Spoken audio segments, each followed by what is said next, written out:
Well, it's pretty clear we have an opening in our bottom six. We have two openings, one in our bottom six and one in our blue line. And we're in a place now where you're hoping that players from within your organization can fill those holes. We think we've developed a pipeline that's going to give us a rookie or two, or one of another player that we've developed, an opportunity to fill those holes. It's always hard to say so long to players. You know, working with these players the last couple of years, and working with all these young players that we had here last week, you know, those 42 kids we had at our campus, you know, gives you hope for humanity. You know, they're really, really good people, and I have, you know, I personally always had trouble saying so long to guys. You appreciate the commitment they made. The challenge of the Gusev negotiations in terms of how his game will translate, what you're actually dealing with. His camp thinks he's worth what they think he's worth. You think he's worth what he's worth. Conceivably, in the last week to 10 days, calls you may have fielded from around the league, other general managers in terms of interest in him, conceivably validate your belief in what you're actually dealing with here? Mm-hmm. We think he's a really good player. We'd like to work something out here.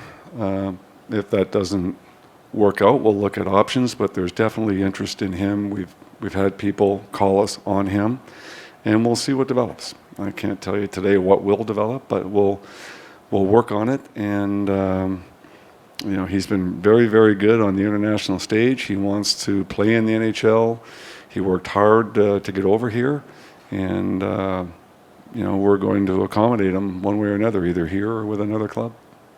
In terms of value, we know where we are with Angie. It's just how we structure bonuses and that sort of thing. I don't think there's any real urgency to it, because he knows where we are. We know what we know what the total value would be. It's just we'll work it out here the next week or so in terms of the bonus structure and everything else. And we've added Magna Lerno, Patrick Brown, Tyrell Goulburn to the organization for some depth and guys that you know, will compete for jobs here.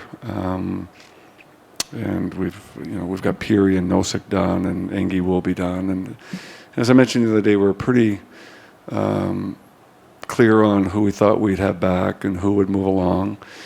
We're really happy for Carpenter and Belly. They both got the deals and term they were looking for.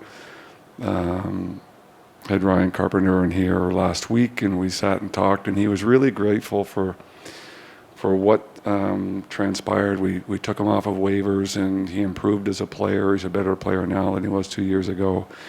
And he got a nice 3-year deal, $1 million a year, and good for him and his family. So we're happy for him, and the same with Belly. Two really good guys, played well for us, and they got what they were looking for, and it creates opportunity for some of the young guys we have now.